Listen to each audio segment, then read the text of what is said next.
समाप्त हो चुका है। कुरुक्षेत्र कटे हुए मस्तकों और फटी हुई छातियों से भरा पड़ा है। कई दिनों से शव उठाए जा रहे हैं, फिर भी तिल रखने की जगह भी आज तक खाली नहीं हो पाई। 100 कौरवों की चिता जल के बुझ चुकी है, लेकिन गांधारी उन चिताओं का ताप अब तक महसूस कर रही है। मेरी और आपकी कहानी में कौरव खलनायक होंगे, गांधारी के लिए तो बेटे थे। सबने माना मरने वाला दहशतगर्द और कातिल था, मां ने फिर भी कब्र पे उसकी राज दुलारा लिखा था। आंखों पर बंधी हुई पट्टी से रह रह के आंसू रिस रहे हैं, लेकिन कई दिनों बाद आज हिचकियां कुछ कम हुई हैं। गांधारी के रुंधे हुए गले में आवाज वापस आई तो उनको याद आया उन्हें कुछ कहना है कृष्ण से। कृष्ण को संदेशा भेजा गया। वो आए, गांधारी को प्रणाम किया और प्रतीक्षा करने लगे कि गांधारी कुछ कहें, उन्हें बुलाने का प्रयोजन बताएं। हालांकि जो सर्वज्ञ हैं, सब जानते हैं, वो कृष्ण गांधारी का प्रयोजन न जानते हों, ये मानना कठिन है। बड़ी देर तक दोनों के बीच मौन की बर्फ जमी रही। फिर अचानक गांधारी के शब्दों में उस बर्फ का एक टुकड़ा पिघलने लगा। 100 पुत्रों को जन्म दिया था मैंने केशव, लेकिन जब धरती से जाऊंगी मेरी चिता को अग्नि देने वाला भी कोई नहीं होगा। मैं वो अभागन मां हूं जिसने 1 या 2 बार नहीं 100 बार अपनी कोह के फूलों को चिता की अग्नि में भस्म होते हुए देखा है। मैं 100 पुत्रों की माता होकर भी निसंतान मरूंगी, और इसका कारण तुम हो केशव, सिर्फ तुम। तुम चाहते तो महाभारत कभी ना होता।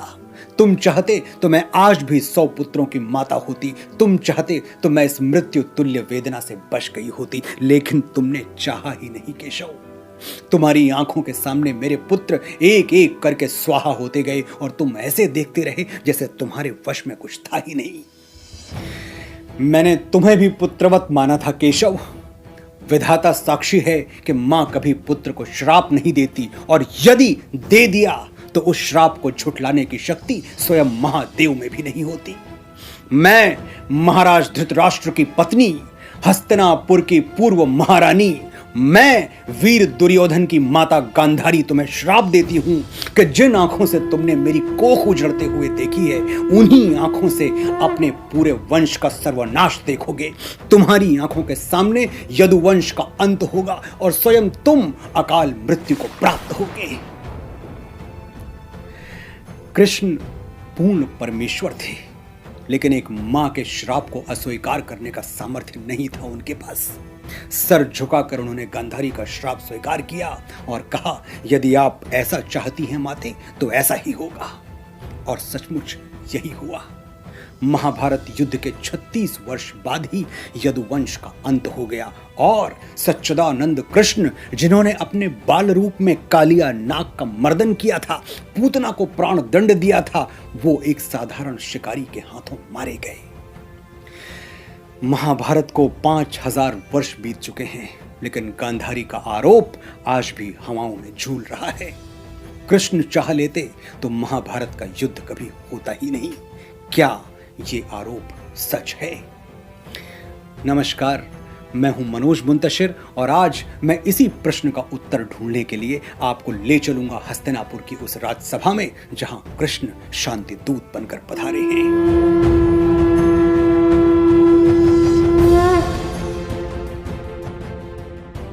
द्वारपाल ने आवाज लगाई, महारथी, महावीर, सुदर्शन चक्रधारी मधुसूदन वासुदेव श्री कृष्ण पधार रहे हैं।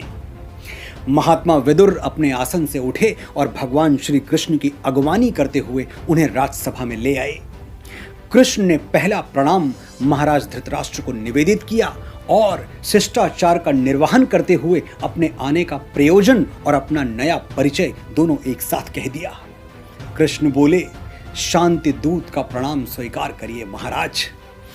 शांति दूत, इस एक शब्द पर कृष्ण ने विशेष बल दिया था।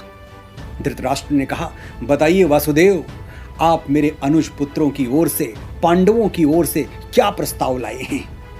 भगवान श्री कृष्ण ने हाथ जोड़कर बड़ी विनम्रता से उत्तर दिया, महाराज, मैं किसी की ओर से कोई प्रस्ताव लेकर नहीं आया हूं। मैं तो स्वयं अपनी ओर से आया हूं और अपना ही प्रस्ताव लाया हूं। पर मैं आपको यह विश्वास दिलाता हूं कि जो कुछ भी मैं स्वीकार कर लूंगा वो पांडवों को भी स्वीकार होगा।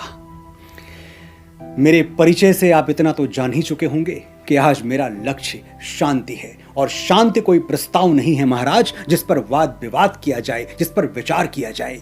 शांति एक आवश्यकता है। जो शांति के पक्ष में नहीं है वो मानवता के पक्ष में नहीं है। कृष्ण अपने शब्द बड़ी सावधानी से चुन रहे थे। वो जानते थे कि हजारों वर्षों बाद उनके एक एक शब्द का विश्लेषण किया जाएगा और मानवता इस प्रश्न का उत्तर अवश्य ढूंढेगी कि महाभारत के युद्ध में कृष्ण की भूमिका क्या थी, आग लगाने वाले की या आग बुझाने वाले की।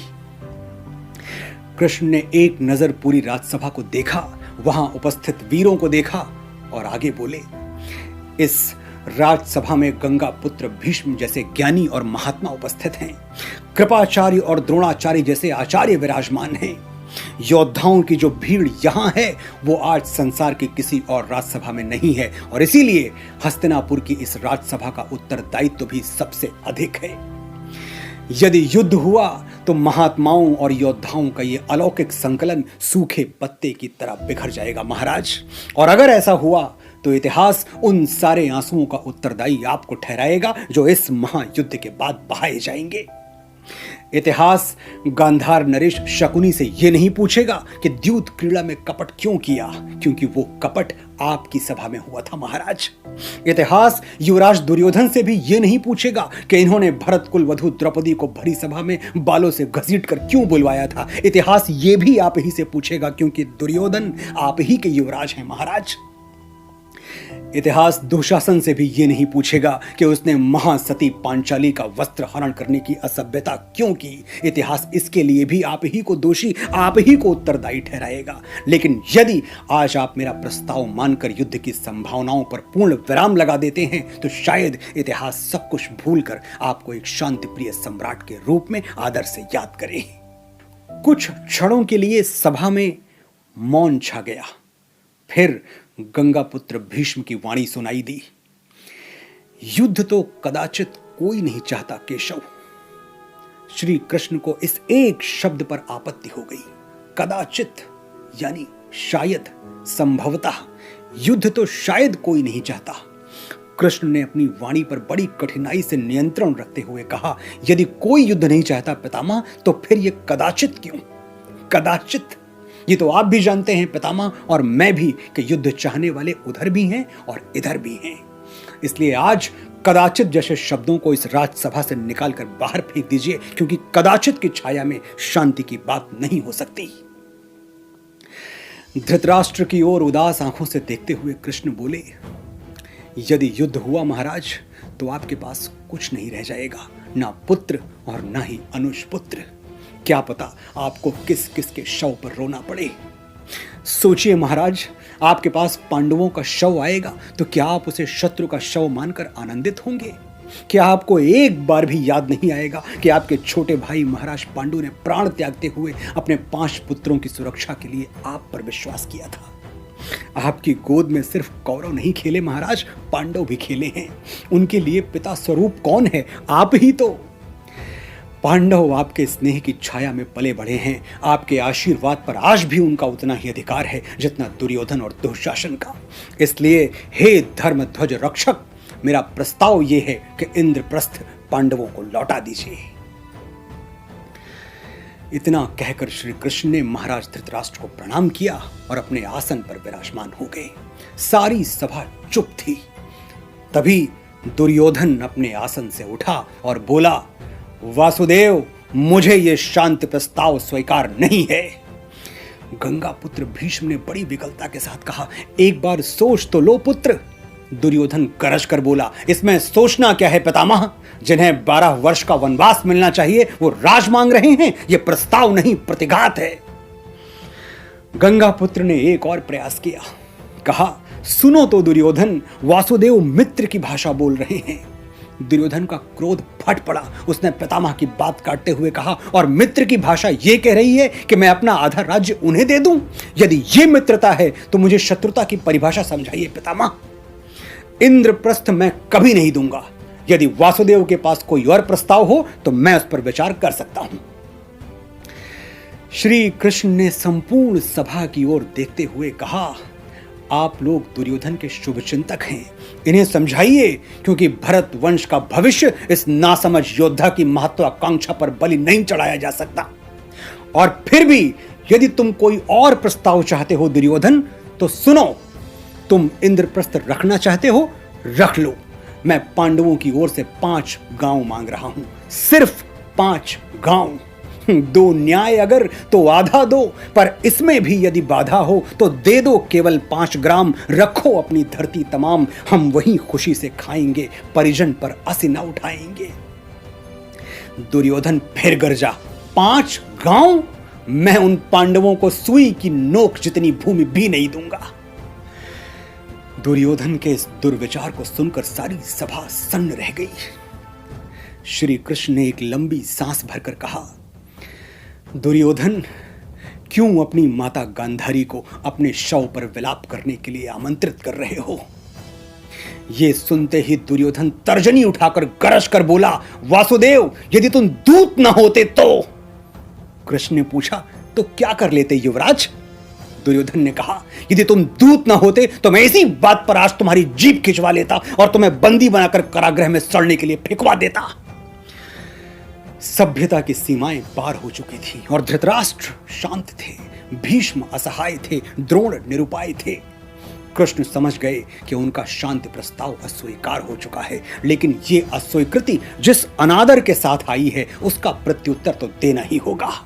वो अपने आसन से खड़े हो गए और अपनी गरिमा का स्मरण करवाते हुए दुर्योधन से बोले, राजदूत को बंदी बनाओगे युवराज? उस अतिथि को बंदी बनाओगे जिसके स्वागत में गंगा पुत्र भीष्म और आचार्य द्रोण इस सभा में खड़े हो गए थे? फिर भी यदि मुझे बंदी बना सकते हो तो अवश्य प्रयत्न करके देख लो। हरि ने भीषण हुंकार किया, अपना स्वरूप विस्तार किया, डगमग डगमग दिग्गज डोले। भगवान कुपित होकर बोले, जंजीर बढ़ाकर साध मुझे, हाँ हाँ दुर्योधन, बांध मुझे। ये देख गगन मुझ में लय है, ये देख पवन मुझ में लय है, मुझ में विलीन झंकार सकल, मुझ में लय है संसार सकल। अमरत्व फूलता है मुझ में, संघार झूलता है मुझ में। द्रगहों तो दृश्य कांड देख, मुझ में सारा ब्रह्मांड देख। अंबर में कुंतल जाल देख, पद के नीचे पाताल देख, मुट्ठी में तीनों काल देख, मेरा स्वरूप विकराल देख। सब जन्म मुझी से पाते हैं, फिर लौट मुझी में आते हैं। यह देख जगत का आदि सृजन, यह देख महाभारत का रण, मृतकों से बटी हुई भू है, पहचान कहां इनमें तू है। भगवान अपना विराट स्वरूप दिखा रहे थे। भीष्म, द्रोण, कृपाचार्य श्रद्धा से नतमस्तक हो गए और दुर्योधन साक्षात ईश्वर का ज्योतिर्मय विश्व रूप देखकर उसकी आंखें फटी की फटी रह गईं। कृष्ण अपने रथ पर सवार होकर हस्तिनापुर से चल पड़े। रथ के घरघराते हुए पहियों में उनको द्रौपदी की भर्राई हुई आवाज सुनाई दे रही थी। द्रौपदी ने अपने अपमान का वास्ता देकर कृष्ण से पूछा था, जिन्होंने भरी हुई राजसभा में मुझे बालों से पकड़कर घसीटा, मेरा वस्त्र हरण किया, तुम उनके पास शांति का प्रस्ताव लेकर जाओगे सखा? कृष्णा कहते हो ना, तुम मुझे सखी मानते हो, यही है तुम्हारा सखा भाव? और किस शांति की बात कर रहे हो तुम केशव? जब तक मेरे ये केश खुले हुए हैं, क्या कौरवों और पांडवों में शांति संभव है? फिर से सोच लो देवकी नंदन, जिसे तुम शांति कह रहे हो, कहीं वो आत्मसमर्पण तो नहीं? और यदि मेरे वीर पति और मेरे सखा आत्मसमर्पण का मन बना ही चुके हैं, तो मैं यज्ञ की ज्वाला से जन्मी याज्ञसेनी द्रौपदी अपनी मर्यादा का आत्मसमर्पण करने से इनकार करती हूं। यदि धर्मराज युधिष्ठिर, धनुर्धर अर्जुन, गदाधारी भीम, महारथी नकुल और सहदेव शांति चाहते हों, तो वो अवश्य अपने स्वाभिमान से शांति का मूल्य चुका दें और खरीद लें शांति। मेरे इन खुले हुए केशों के लिए मेरे बूढ़े पिता महाराज द्रुपद दुशासन की छाती का लहू ले आएंगे। मेरा जवान भाई धृष्टद्युम्न कर्ण की जिह्वा काटेगा और मेरे 5 महारथी पुत्र दुर्योधन की जंगा तोड़ के मेरे भंग हुए मान का प्रतिशोध लेंगे। पांचाली का स्वाभिमान न उसके पतियों की दया पर टिका हुआ है, न तुम्हारी कृपा पर। कृष्ण अवाक द्रौपदी का दारुण रूप देख रहे थे। वो जानते थे द्रौपदी का शब्द शब्द अक्षरशः सत्य है, लेकिन वो शांति का अंतिम प्रयास किए बिना रह गए तो भविष्य उनके चरित्र को संदेह की दृष्टि से देखेगा, ये भी वो जानते थे। द्रौपदी के कंधे पर करुणा से हाथ रखकर केशव बोले, तुम्हारे ये खुले हुए केश मैं देख रहा हूं पांचाली। इन केशों में भरी हुई कुरु राजसभा की धूल भी मैं देख रहा हूं और उस धूल की दुर्गंध भी मुझ तक आ रही है। फिर भी कृष्ण, शांति तो शांति है। हारी हुई द्रौपदी ने अपने आंसू पोंछते हुए कहा, जैसी आपकी इच्छा केशव, लेकिन शांति का प्रस्ताव देते हुए ये मत भूल जाना कि दुशासन के मैले हाथों ने मुझे छुआ था, दुर्योधन ने मुझे देखकर अपनी जंघा पीटी थी और कर्ण ने कुरुओं की कुल वधू को भरी सभा में वेश्या कहा था। बस मेरी वेदना याद रखना केशव। जाओ मेरे शांति दूत, मेरे लिए तुम्हारा जो कर्तव्य था आज मैंने उस ऋण से तुम्हें मुक्त किया। द्रौपदी की पीड़ा से नजर फेर के कौरवों की सभा में शांति दूत बनकर जाना कितना कठिन था, ये कृष्ण की अंतरात्मा ही जानती होगी। लेकिन फिर भी कृष्ण गए। हस्तिनापुर की सभा में कृष्ण के शांति प्रस्ताव का क्या परिणाम हुआ आप सुन चुके हैं। क्या कृष्ण ने सचमुच महाभारत का युद्ध टालने का प्रयास नहीं किया? क्या माता गांधारी का आरोप सत्य था? ये निर्णय मैं आपके विवेक पर छोड़ता हूं। आपने बड़े धैर्य और बड़े ध्यान से सुना। आभार।